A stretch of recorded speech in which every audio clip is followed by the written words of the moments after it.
Sou peregrino aqui, em terra estranha estou, no reino. Bem-vindo ao podcast Estrangeiros e Peregrinos. A mensagem de hoje será apresentada por Dennis Allen. Chegamos ao podcast de sexta-feira e continuamos com a Sexta-feira da Santidade. Hoje, falando sobre a santificação espiritual e um povo santo. A santificação espiritual. Já falamos sobre a santificação pessoal. Em termos de moralidade e ética, temos falado sobre solteiros e sobre casados. Mas não podemos ignorar a ênfase bíblica na santificação espiritual. Pessoas que têm bons princípios morais ainda podem ser perdidas eternamente por não se santificarem espiritualmente. Vamos refletir sobre isso hoje. Quase 2000 anos atrás, o apóstolo Paulo fez um apelo que ainda vale nos dias de hoje. Ele enfatiza a importância da pureza espiritual. Vamos ler aqui, 2 Coríntios capítulo 6, versículo 14, até versículo 1 do capítulo 7. Não se ponha em julgo desigual com os descrentes. Pois que sociedade pode haver entre a justiça e a iniquidade? Ou que comunhão entre a luz e as trevas? Que harmonia pode haver entre Cristo e o maligno? Ou que união existe entre o crente e o descrente? Que ligação há entre o santuário de Deus e os ídolos? Porque nós somos santuário de Deus vivo, como ele próprio disse: habitarei e andarei entre eles. Serei o seu Deus e eles serão o meu povo.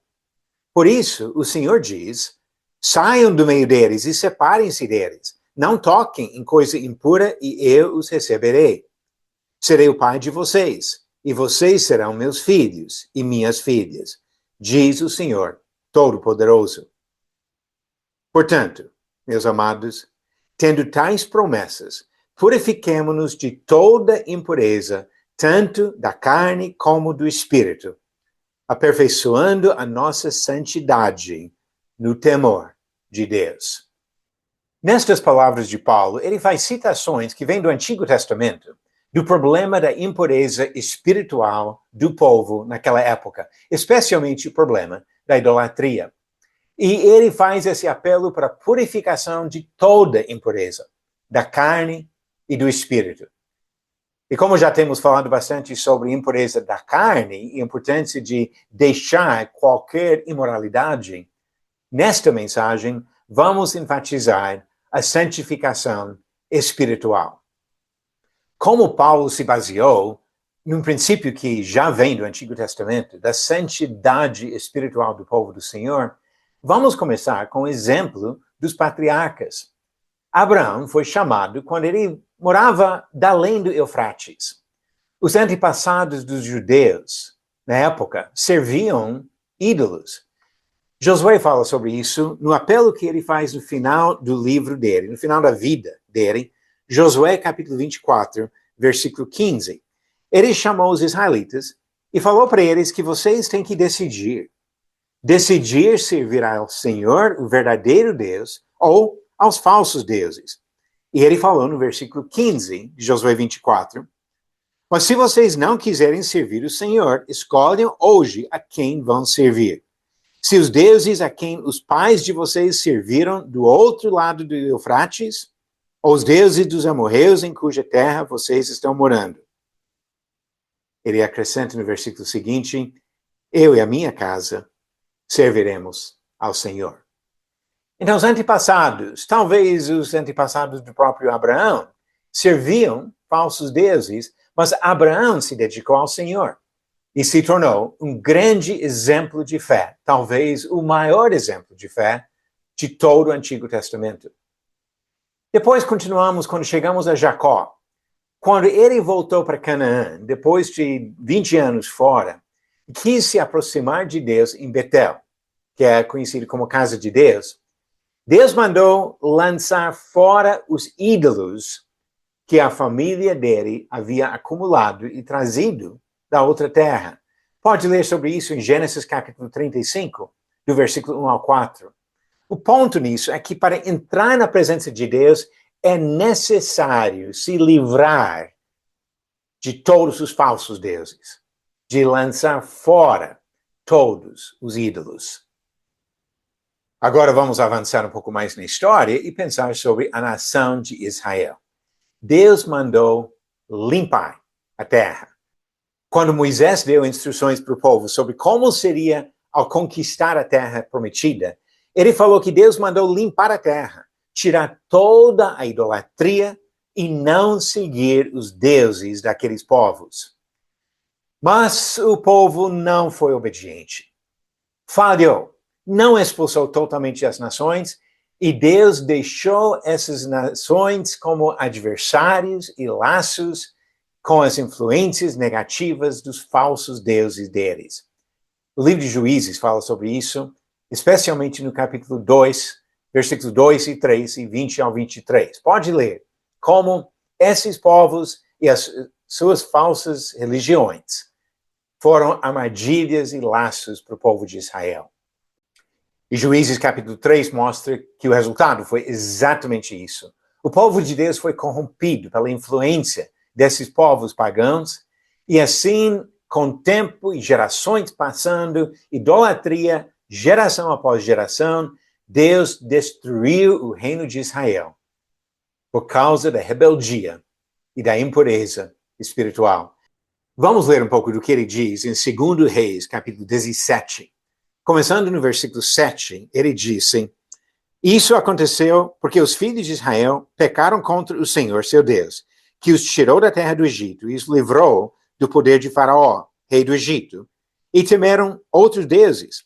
Andaram nos estatutos das nações que o Senhor expulsou de diante dos filhos de Israel e nos costumes estabelecidos pelos reis de Israel. Quando ele diz isso aconteceu, ele se refere ao castigo do povo de Israel, a destruição de Samaria, por causa desta idolatria. Continuando no versículo 15 do mesmo capítulo, ele continua: Rejeitaram os estatutos e a aliança que Deus tinha feito com os pais deles e desprezaram as suas advertências. Seguiram os ídolos sem valor e assim eles mesmos se tornaram sem valor. Seguiram as nações que estavam ao redor deles, das quais o Senhor lhes havia ordenado que não as imitassem. Desprezaram todos os mandamentos do Senhor, seu Deus, e fizeram para si imagens de fundição, 2 bezerros. Fizeram um poste da deusa Azerá e adoraram todo o exército do céu e serviram Baal. Também queimaram os seus filhos e as suas filhas como sacrifício, deram-se à prática de adivinhações e acreditaram em agouros, e venderam-se para fazer o que era mal aos olhos do Senhor, para o provocarem a ira. Por isso, o Senhor muito se indignou contra Israel e o afastou da sua presença, e nada mais ficou, a não ser a tribo de Judá. A consequência da rebeldia do povo de Israel foi repetida na história de Judá. Aquela parte do sul que ficou mais 135 anos, mas depois também foi castigado pela Babilônia. Em Jeremias capítulo 22, versículos 7 a 9, ele descreve o mesmo problema do povo de Judá. Jeremias 22, começando no versículo 7, diz: Designarei contra vocês destruidores, cada um com as suas armas. Eles cortarão os seus melhores cedros e os lançarão no fogo. Muitas nações passarão por esta cidade e dirão uns aos outros: por que o Senhor fez uma coisa dessas com esta grande cidade? Então se responderá: porque abandonaram a aliança do Senhor, seu Deus, e adoraram outros deuses e os serviram. O mau exemplo de Israel nos alerta sobre o perigo da impureza espiritual e da importância da santidade espiritual. Já temos visto um bom exemplo de Abraão e outros patriarcas, péssimos exemplos de Israel e de Judá. Agora vamos pensar sobre o perfeito exemplo de Jesus Cristo. Jesus Cristo, que veio justamente para salvar o mundo, não encontrou em Israel a mesma idolatria de antes. Depois do cativeiro, parece que o povo parou de praticar, pelo menos em escala nacional, a idolatria. Mas quando Jesus veio ao mundo, ele encontrou outro problema. Divisões religiosas por causa das tradições humanas. E o que Jesus fez? Vamos ler um pouco em Mateus capítulo 15, para ver como Jesus lidou com essas tendências a colocar tradições humanas acima da própria palavra do Senhor. Se tiver a sua Bíblia, pode acompanhar a leitura aqui em Mateus capítulo 15, começando no versículo 1. Um dos confrontos de Jesus com os religiosos da época. Jesus condenou as tradições humanas que contradiziam a palavra de Deus. Mateus capítulo 15, começando no versículo 1.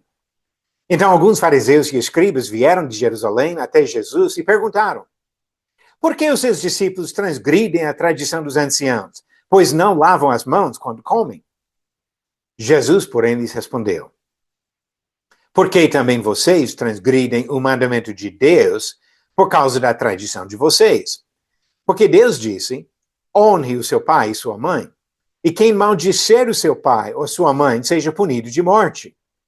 Vocês, porém, dizem que, se alguém disser ao seu pai ou à sua mãe: a ajuda que você poderia receber de mim é oferta ao Senhor, esse não precisará mais honrar os seus pais. E assim, vocês invalidam a palavra de Deus por causa da tradição de vocês. Hipócritas, bem profetizou Isaías a respeito de vocês, dizendo: este povo me honra com os lábios, mas o seu coração está longe de mim. Em vão me adoram, ensinando doutrinas que são preceitos humanos. Jesus condenou essas práticas que contradiziam a palavra de Deus, e ele não se juntou a qualquer dessas denominações dos judeus. Ainda assim, ele disse que todas as plantas, as divisões, seitas, denominações que não foram plantadas por Deus, seriam arrancadas. Versículo 13. Toda planta que meu Pai Celeste não plantou será arrancada. Se Jesus falou isso sobre as denominações criadas por homens da sua época, o que ele diria sobre as denominações criadas por homens nos dias de hoje? O que aprendemos para aplicar nos dias de hoje? Deus ainda quer um povo santo. Na primeira carta de Pedro, capítulo 2, versículos 9 e 10, ele disse: vocês, porém, são geração eleita, sacerdócio real, nação santa, povo de propriedade exclusiva de Deus, a fim de proclamar as virtudes daquele que os chamou das trevas para sua maravilhosa luz. Antes, vocês nem eram povo, mas agora são povo de Deus. Antes, não tinham alcançado misericórdia, mas agora alcançaram misericórdia. Nós devemos olhar para o exemplo de Jesus Cristo para ficar livres das distorções humanas, das tradições e práticas criadas por homens, e buscar a santidade em todas as esferas da nossa vida. Na vida particular, na vida familiar, na vida da igreja, procurando ser de fato um povo santo e dedicado ao Senhor. Quero encerrar a mensagem de hoje com uma pequena leitura que vem de 2 Coríntios capítulo 7, versículo 1, que eu já li no começo da mensagem de hoje. Portanto, meus amados, tendo tais promessas, purifiquemo-nos de toda impureza, tanto da carne como do espírito, aperfeiçoando a nossa santidade no temor de Deus. Agora as perguntas bíblicas. A pergunta de ontem. Paulo foi mordido por uma serpente em qual ilha no mar Mediterrâneo?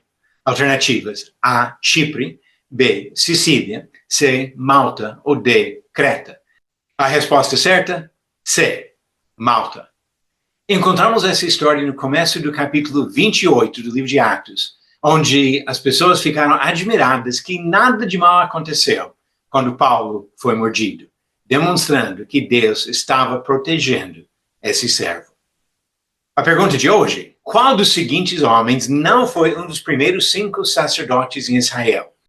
Alternativas A, Josué, B, Arão, C, Nadab ou D, Itamar.